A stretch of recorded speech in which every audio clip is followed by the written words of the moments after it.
Halo Bapak, Ibu, dan rekan-rekan sekalian. Pada kali ini saya akan mempresentasikan mengenai proyek kami, yaitu Tramedon atau Track Medication Online. Terlebih dahulu saya akan memperkenalkan anggota dari kelompok saya, yaitu ada saya sendiri, Julian, sebagai Chief Executive Officer dengan NIM 1161810, Arif sebagai Chief Operating Officer dengan NIM 116184041, Yohanes sebagai Chief Technology Officer dengan NIM 116180002, Syarif sebagai Chief Research and Development Officer dengan NIM 1161806, dan Afifa sebagai Chief Human Resource Officer dengan NIM 1071802. Pada bagian ini saya akan menampilkan konten yang akan ada di dalam slide saya, yang akan tertampil latar belakang masalah, plan bisnis, roadmap, dan prototype. Pertama adalah latar belakang. Latar belakang kenapa kami membentuk proyek Tramedon ini adalah karena di Indonesia ini sangat banyak terjadi pemalsuan produk.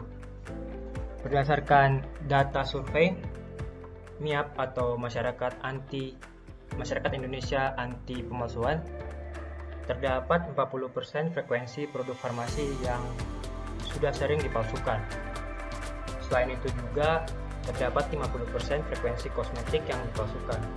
Dan hal ini juga belum terhitung untuk persentasi pemalsuan pada produk-produk lain.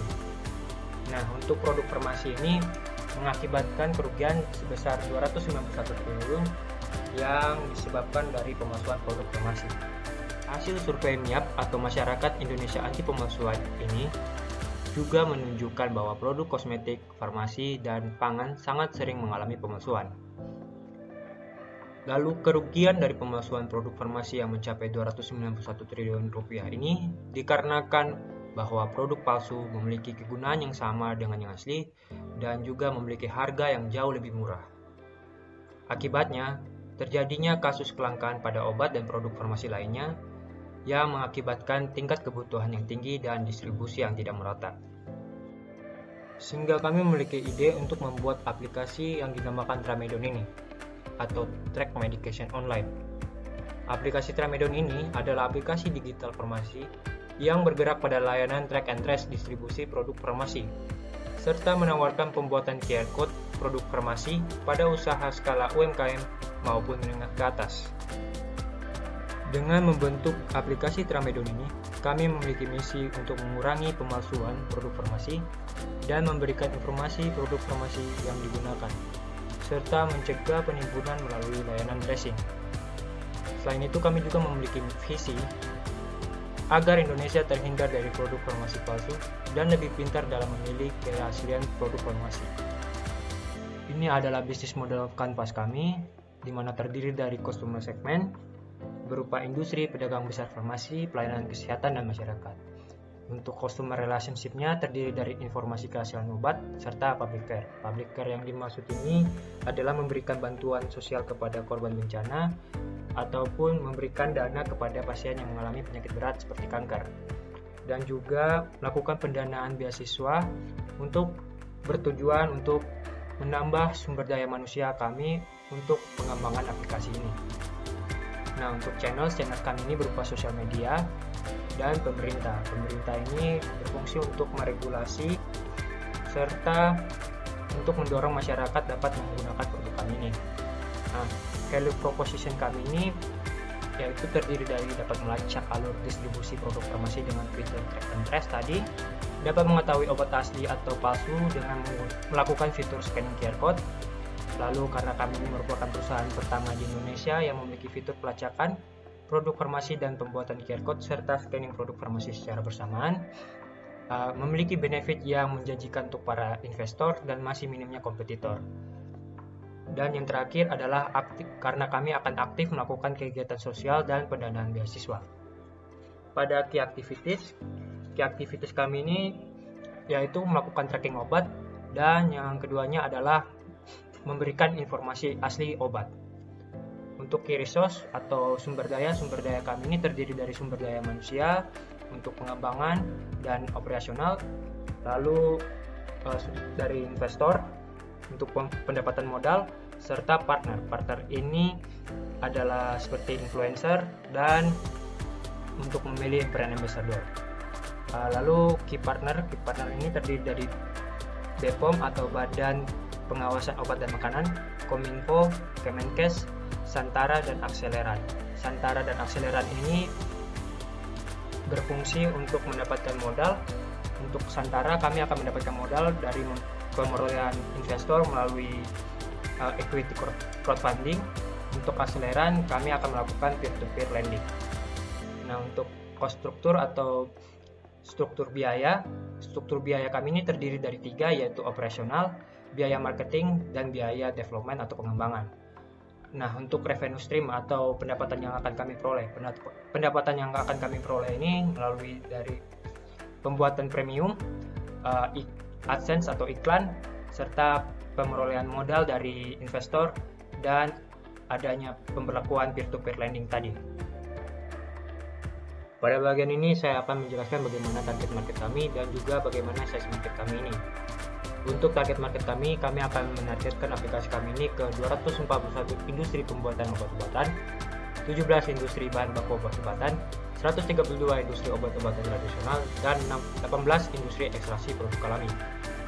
Kami juga akan menargetkan aplikasi kami ini ke 204,7 juta pengguna internet di Indonesia, dan kami juga akan menargetkan ke 2.985 rumah sakit serta apotek sekitar 24.874 yang ada di Indonesia. Kami juga akan menargetkan aplikasi kami ini ke pedagang besar farmasi, yang mana sekitar 2.081 pedagang besar farmasi atau sekitar 63,7% dari total pedagang besar farmasi yang mendapatkan sertifikat CDOB. Nah, untuk size market kami ini pada bagian first market kami ini berada pada industri, pedagang besar farmasi, instalasi farmasi, dan masyarakat di daerah Jabodetabek dan Kota Surabaya. Lalu untuk serviceable, obtainable market, kami berada pada industri, pedagang besar farmasi, instalasi farmasi, dan masyarakat di Provinsi DKI Jakarta, Jawa Barat, dan Jawa Timur. Untuk serviceable available market, kami ini berada pada industri, pedagang besar farmasi, instalasi farmasi, dan masyarakat di Pulau Jawa, Sumatera, dan Sulawesi. Untuk total addressable market kami ini itu berada pada industri, pedagang besar farmasi, instalasi farmasi, dan masyarakat di Indonesia. Nah, mengapa proyek aplikasi kami ini sangat efektif dan profitable? Kami melakukan analisis SWOT, yang dimana kami menganalisis kekuatan, kelemahan, peluang, dan ancaman pada proyek kami ini. Pada kekuatan, kami menganalisis bahwa kami ini inovatif, bekerja sama dengan BPOM, Kemenkes, dan Kominfo. Kami juga merupakan penyedia QR code khusus farmasi pertama di Indonesia, dan kami juga ini masih minim memiliki kompetitor. Lalu, kami ini memiliki pasar yang sangat luas, memiliki benefit yang menjanjikan untuk para investor. Pada letak kelemahan kami ini, yaitu kami memerlukan dana yang besar untuk menjangkau aplikasi ini diterapkan di Indonesia. Lalu juga kami memerlukan sumber daya manusia yang unggul dan kompeten agar startup kami ini dapat berkembang. Untuk peluangnya, kami menganalisis bahwa peluang kami itu berada pada industri, pedagang besar farmasi, dan instalasi farmasi, yang mana pada ketiga bagian ini dapat mengetahui alur distribusi produk farmasi dengan menggunakan aplikasi ini. Lalu juga peluang kami ini pada masyarakat yang dapat mengetahui produk palsu farmasi yang beredar dengan menggunakan fitur scanning menggunakan aplikasi ini. Lalu di mana letak ancaman pada proyek kami ini, yaitu adanya muncul pengamatan atau peniruan serta modifikasi ide yang dilakukan oleh kompetitor-kompetitor baru, dan juga aplikasi atau proyek kami ini sangat tergantung kepada kebijakan pemerintah. Selain itu juga kami telah membuat financial plan untuk proyek kami ini, di mana kami telah menghitung total pendapatan kami itu sekitar 586.800.000 per tahun, dan total pengeluaran kami itu sebesar 240 juta per tahun. Lalu kami juga telah membuat proyeksi atau grafik pendapatan per tahun serta laba bersih per tahun, di mana kedua grafik ini menunjukkan bahwa perusahaan kami ini secara efektif untuk memperoleh keuntungan per tahunnya. Lalu kami juga telah menghitung fixed cost yang merupakan biaya pokok yang harus dibayar, yaitu sebesar 110 juta rupiah. Hasil 110 juta ini kami kalkulasikan berdasarkan biaya operasional dan biaya pengembangan aplikasi. Lalu kami juga menghitung break even point, yaitu sebesar 190.960.665 serta net profit margin yaitu sebesar 59,1%.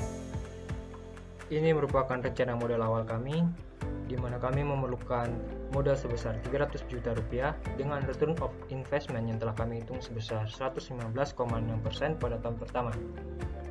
Modal sebesar 300 juta rupiah ini akan kami gunakan 25%-nya untuk pembuatan aplikasi, 35%-nya untuk biaya operasional, 20%-nya untuk biaya marketing, 15%-nya untuk biaya human development, dan 5%-nya untuk public tadi.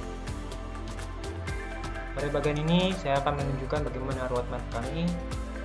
Nah, pada roadmap ini kami telah merencanakan pada tahun 2022 di mana kami akan mengembangkan dan mengenalkan aplikasi kami ini. Dan pada tahun 2023 kami akan menjadi perusahaan perseroan terbatas dan menjadi perusahaan yang konsisten. Lalu pada tahun 2025 kami akan memperlebar cakupan kami, serta pada tahun 2027 kami akan meraih pengguna nasional. Lalu pada tahun 2032 kami akan mencapai IPO atau Initial Public Offering, di mana saham perusahaan kami ini akan menjadi 2 kali lipat dan kami juga akan memperoleh keuntungan yang 2 kali lipat, serta perusahaan kami ini akan menjadi perusahaan yang go public, di mana perusahaan kami ini terbuka untuk masyarakat. Pada bagian ini saya akan menampilkan prototipe dari aplikasi Tramedon kami ini. Ini merupakan tampilan depan dari aplikasi kami ini, di mana terdapat menu Scan Now yang berfungsi untuk men-scan QR code dari produk farmasi, dan juga menu registrasi yang berfungsi untuk mendaftarkan produk farmasi untuk dibuatkan QR code-nya. Nah, sebelum pengguna aplikasi kami ini dapat menggunakan fitur scan, pengguna aplikasi kami ini terlebih dahulu untuk melakukan login seperti yang tertera pada gambar. Lalu, ini adalah tampilan scan QR code dari aplikasi kami ini, di mana terdapat 2 gambar berbeda, yang satunya menunjukkan apabila obat atau produk farmasi yang di-scan oleh pengguna kami ini terdaftar, dan yang satunya menunjukkan apabila obat atau produk yang di-scan oleh pengguna kami ini tidak terdaftar. Apabila obat atau produk farmasi yang di-scan tersebut terdaftar, maka pengguna kami ini dapat mengakses fitur cek info. Dan apabila obat atau produk farmasi yang di-scan oleh pengguna kami ini tidak terdaftar, pengguna kami ini tidak akan bisa mengakses fitur cek info dan akan diberikan peringatan bahwa obat tersebut tidak terdeteksi, dan pengguna kami ini mesti mengakses fitur klik di sini untuk dilakukan pelaporan.